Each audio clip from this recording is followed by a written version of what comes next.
Hello, and welcome to the Heritage Minute Special Podcast. I'm your host, Lieutenant Colonel Retired Steve Simon, class of 77. Today, I have the pleasure of speaking with the Academy's Museum Specialist and Artifacts Curator, Meredith Harlow. We'll discuss her background and how she came to be a staff member here at USAFA. So we have about 5,000 artifacts and paintings, and then we have 13 stack displays, both indoor and outdoor. And then I believe we have over 100 plaques and memorials on the installation. Spoiler alert, I hired her. Meredith, welcome to the program. Hi, Steve. How are you doing today? I'm doing great. I understand this is your first podcast appearance? Yes, it is. And I'm a total introvert, so Okay. hopefully this will go well, but at least I'm in good hands. Okay, two introverts with microphones. What could go wrong? Well, anyway, I'm honored that your first podcast is mine. So let's get going. To start off, if you could just let us know a little bit about your background, where you're from, where you went to school, that sort of thing. So I'm originally from Wellington, Florida. It's a little horse town in Florida. And I went to the University of Central Florida and got my undergraduate in history and a minor in political science. I graduated there in 2007. And then I went to the University of West Florida and I got my master's degree in historic preservation, but I really didn't focus in preservation. It was more history. And I did work studies at Eglin Air Force Base with their history office. And I did my practicum with the preservation office at Eglin Air Force Base. So that's how I got my start into the history and field museum program for the Air Force. Okay.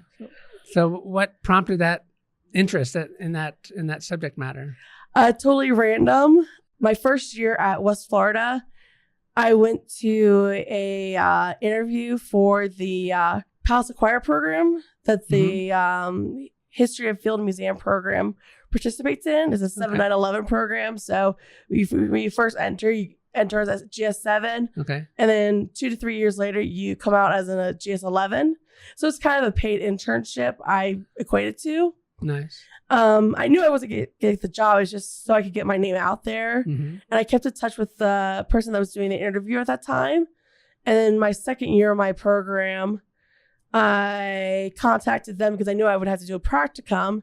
So they got me in touch with Eglin Air Force Base, the history office out there, the archaeology preservation program at Eglin. And that's how I got my foot in the door. Okay. And University of West Florida is in Pensacola? Okay, yep. So not too far away up there in the Panhandle. Yep, did about my last semester at West Florida. I was driving about an hour and 20 minutes each day to go to Eglin, working in the preservation office and then in the history office. Wow. So it was a full-time job, just unpaid. Yeah, with lots of miles involved as well. So, okay, you're now part of the Department of the Air Force History and Museum program. Is that correct? And what seems like a pretty cool organization. So what all does that do? So we have two different, so I believe there's 12 or 13 field museums. And then you have a program like mine, which is just a heritage program in artifact program. So we do have a museum here. I just take care of all the artifacts, stack displays, monuments, and memorials on base. And then you have the history side, which writes the basis history each year. Right. Okay. Dr. Brian Lastly. The funny thing is I started as a museum person when I got hired as a Palace Acquire, and they didn't have a position open for me. Okay. So I worked in the history office at Schriever. So I thought I was become a historian. And then I became a museum person. So I've been on both sides of the program here. Oh, that's good that you have the experience in both the things. Yep. So that job is what brought you to Colorado initially then? Okay. So I applied for my last semester of grad school.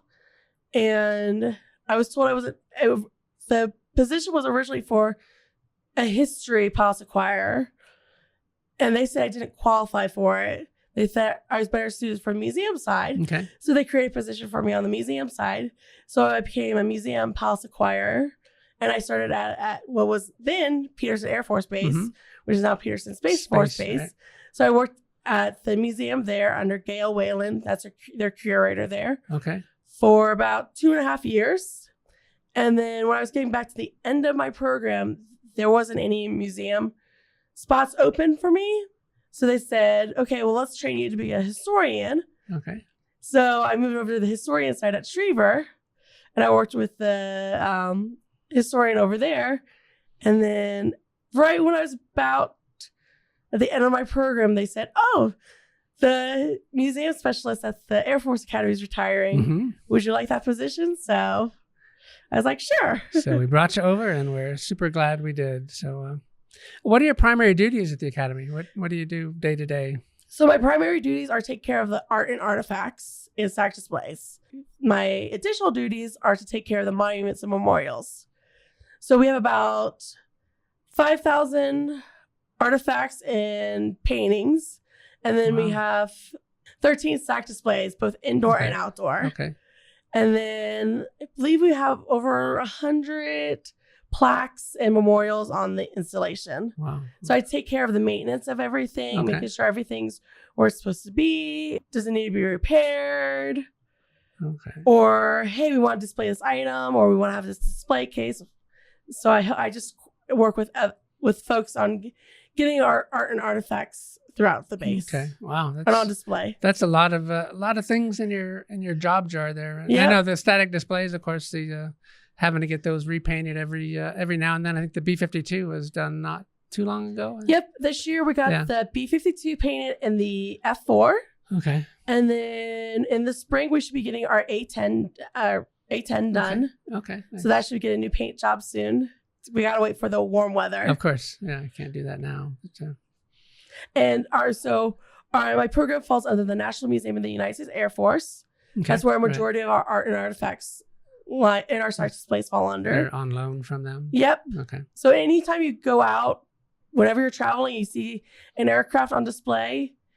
If it's an Air Force aircraft, it's on loan from the National Museum. And then I also fall under the Air Force Art Program, which is located at the Pentagon. Okay. So great. Well, I know I've seen a lot of our artifacts here. We have really a fascinating collection. So what would you say some of your favorite pieces that we have here at the Academy? I would say probably my favorite art is we have an original Norman Rockwell on display. Mm-hmm. Yeah. So that's kind of fun just because of everybody knows who Norman Rockwell is. Yeah. And then I love... and that's in the history department. Yep, right? history department. Yep. And I also love... we have an artist of Henry Ferret. Mm-hmm. We have a lot of his artwork. He was a World War I French artist that would fly with the French aviators. And then when they would land, he would paint what he saw. And then we have Frank Beresford's art. He was part of the Society of Illustrators during World War II. He would depict what different scenes that were going on in World War II. I don't think a lot of people know that the Air Force, they used to employ a lot of combat artists that would paint the scenes that we see today, that were going on during the conflicts. So I like, those are my top three artists, Ferret, Beresford, and the Norman Rockwell. Okay, and you have some cool artifacts too. I think I recall some uniforms and accoutrement from famous generals. Is that? Yep, I like to say we have the stuff from the top brass of the starting of the Air Force. So we have a lot of Twining stuff, Spot stuff, Vandenberg. Trying to think who else. Harmon stuff. Arnold. We have a lot of Arnold stuff. Arnold, yeah. So we have the Arnold display in Arnold Hall, of course. And then we have General Spots and General Vandenberg stuff over in DFA, or the history department. So, and then it's just a lot of cool stuff. Yeah, a lot of cool stuff. And then we have some of the stuff from the first ladies of the class of 1980. 1980. We have 80s ladies stuff. That's always fun. Yeah, absolutely.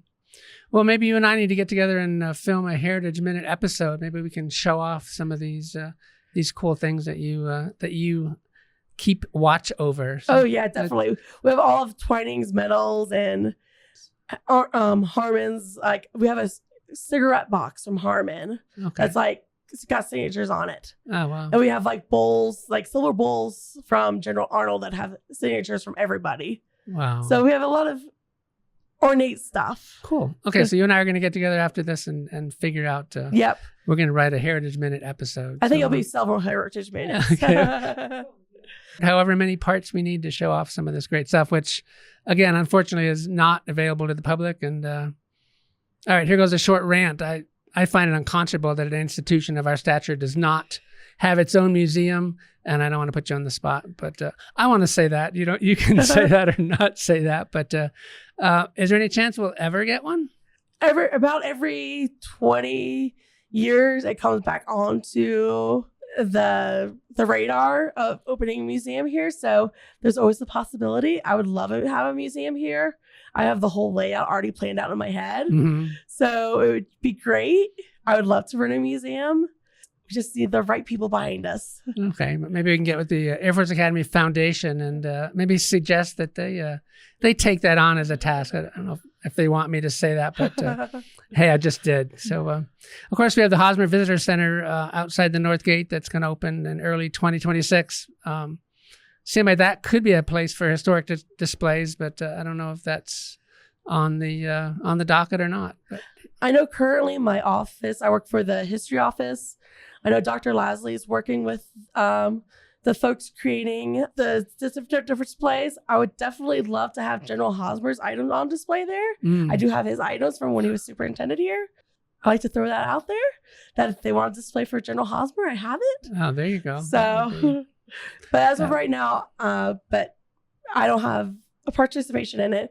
But if they ask me, I will gladly help. But you do some displays here and there. So what are some of your favorites that you've worked on, or maybe that you're working on now? So we have displays in Arnold Hall.